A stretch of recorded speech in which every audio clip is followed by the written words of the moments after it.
love. Thank you so much. We are going to be joined again by Lucky here, and Phil's going to take the guitar for us. So it's time for questions, and Alex is here with the notepad here, and hopefully we'll have some questions. Pleasure to meet you both.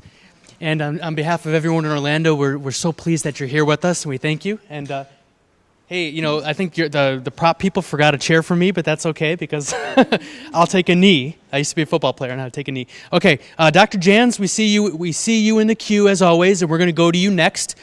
For everyone else listening out there, we need lots more questions in the question queue. Now, this is the last chance before the end of the webcast to either submit a live question or a recorded question, or to, of course, vote on the questions once they're in there. And if you don't have your camera and your mic, that's okay. You can still enter one in the chat room. So please give us lots of questions. We want to also, the live questions are great because it helps us test our technology. And so Dr. Jans, we're going to bring you up here. And I see M. Williams is joining the chat too. I appreciate that. And I see there's lots of people online. So Ms. Katsaris is here. Good. I believe the only thing you have to remember is if you don't have a camera and a mic, then just use the chat room. The question queue, submitting questions that way, are only for people who have webcams and mics, because if I queue you up and you're silent, that actually doesn't take advantage of what we've designed here. So Ms. Katsaris, I'll just read your question to them as soon as Dr. Jans comes in. And I'm also monitoring the chat room here. Okay? And I see several questions coming in now. Dr. Jans, go ahead.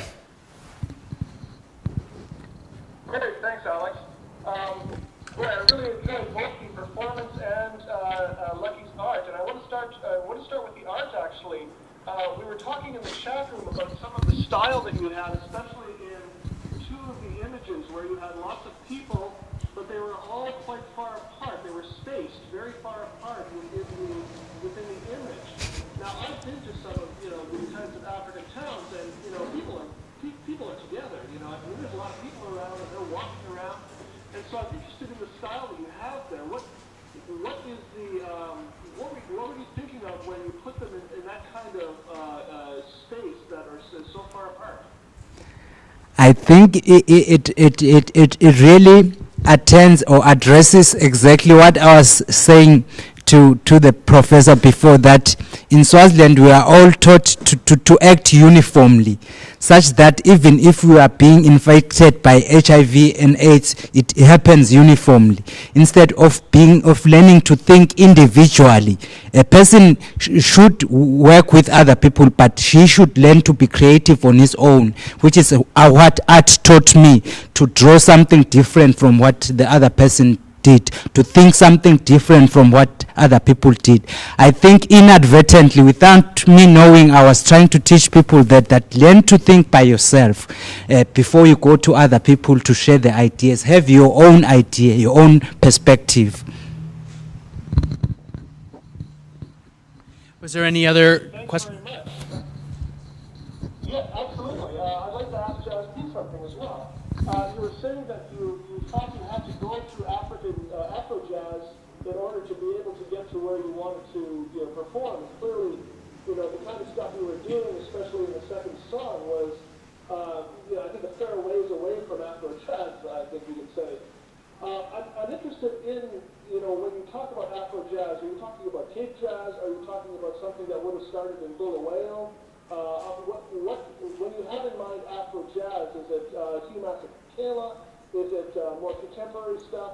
What did you work with in order to get to the point that you are now? Afro jazz, as in similar to Hugh Masekela, like the Simpiwe Danas and the Thandiswas of South Africa, something similar to that, because in Swaziland, Swazis are very proud of their culture, their language. We here in Swaziland, it's either we speak Siswati or we speak English. There are very few places in Africa where you find just one language, and that kind of thing. So it's Afro jazz in the sense of sort of like a Swazi kind of jazz, yes, our own sort of jazz, but similar to the South Africans. Yeah, because Swazi is sort of like whatever goes in South Africa goes in Swaziland as well, actually. Yeah, thanks. Anything else, Dr. Jans? We can keep it open for you if you'd like. Sure. Let me just say, I love that you are just learning the guitar and are willing to get out there and perform. I mean, I've always thought that taking risks is the way to learn it, and I really respect that. So good job. Thank you very much. Thank you very much.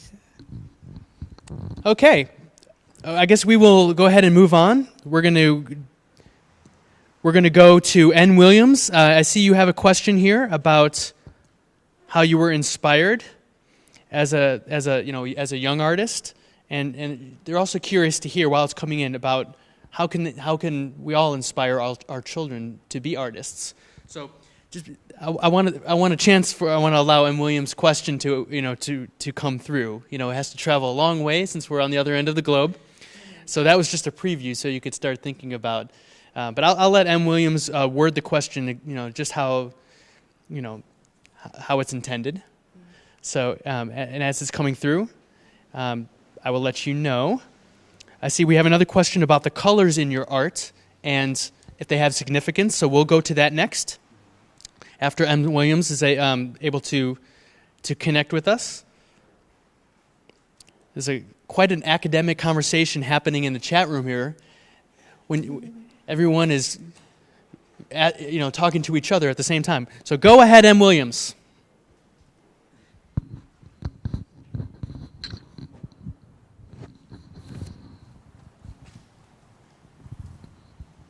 We hear you. Go ahead.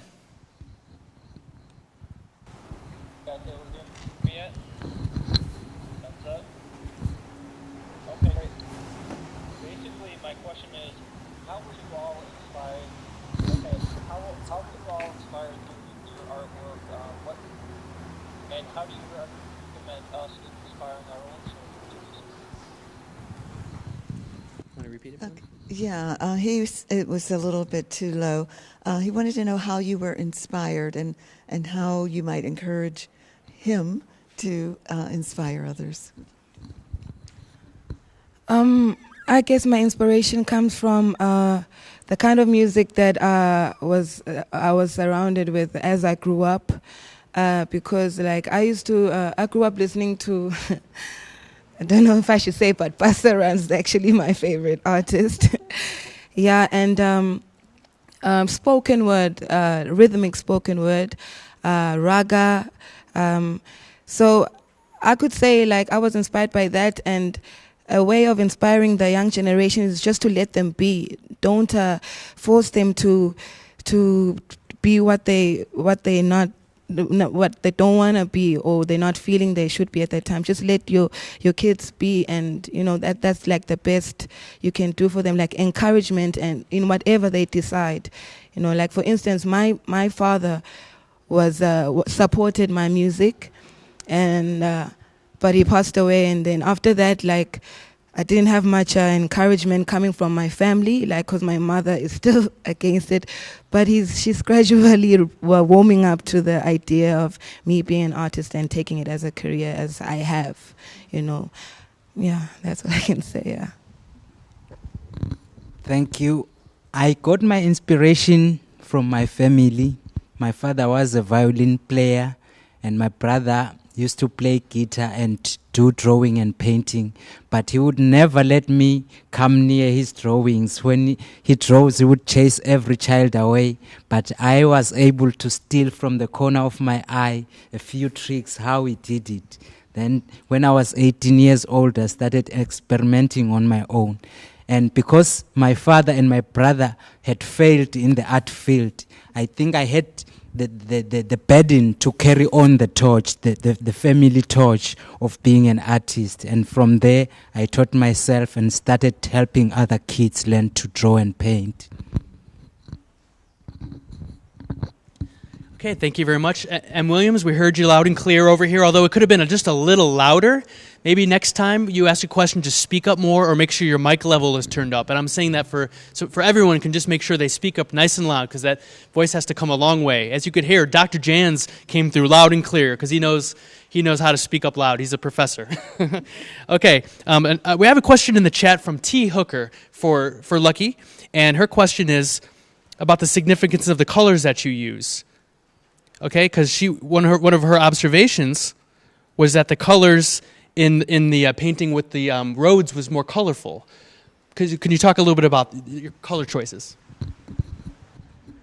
I think I'm a colorful person, colorful soul myself, because when I go down the memory lane, I remember admiring the color of the earth when I was about 3-4 years old, if I am not mistaken.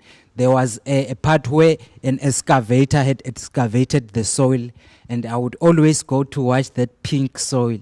So all of my paintings, the main color, mainly the bus stations and village scenes, is orange, which is a warm color, which also shows that there is a beautiful country we are living in, but there's just two difficulties which we can sort on the soil, on the country, on the place. Basically, it's orange and green, the beautiful hills, and the sky is always there. Okay, we have another question from Eskatsaros. She doesn't have a webcam and a mic set up, so I'm just going to ask it for her. She's wondering, have either of you participated in a multimedia performance, such as like music and art, together, or other forms of mixed media? Yes, and we know the poetry sessions are normally hosted like in Babane where I stay, so that's where I do my performances and sort of like display. I make earrings, so I'm able to display my earring line there. So yes, I could say, yeah. And I have here at House on Fire, during the Bushfire Festival, we get to meet musicians, all sorts of artists, and also at the community level, I decided to start it myself. We've got this annual mini festival in Lobamba where I live, where we call everyone who does music, who does poetry, craft, and come together and show what we can do and do an artistic interaction. Thank you, everyone, who participated in this question and answer session. And next time, I'd like to see at least 5-10 times more questions in the question queue so we can really test this technology and push it to its limits, make sure we can accommodate all of you, because there are a lot of you out there. We want you all to get your chance, but only a few brave people are stepping up. So everyone, don't be shy next time, and thank you very much for answering the questions from our students. We really appreciate it. Thank you. Thank you both. Okay, Phil is here, and he's got a few words. Yes, I just want to thank all our guests, Lucky, Jazz P. Jigs, could you come in for a second? And we want to thank you for letting us be part of this great environment. And I just want to say thank you to our guests from here, House on Fire. And with that, I'm going to talk a little bit more. I'm going to come down a few steps. I want to thank you all for having us. I'll give Roz a chance to thank people. Okay. First of all, Lucky, you are really inspirational with your art and your passion. And the community service that you're performing is wonderful, and I just wish you all the best with that.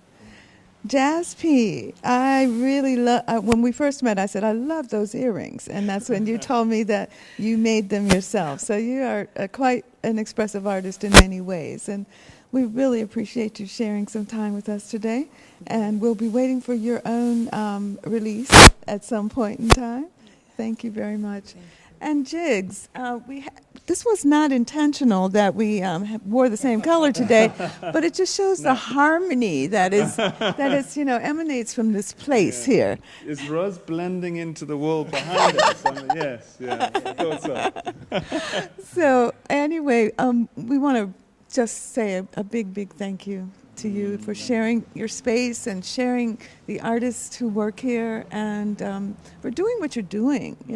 It's not, I imagine, an easy thing to do, but you have put this together, like you said, piece by piece and corner by corner, and you're adding to it, and we wish you all the best. Thank you so much. Yeah, it's lovely to have had you guys here today. to explore the technology, and hope to see you back at the festival. Absolutely.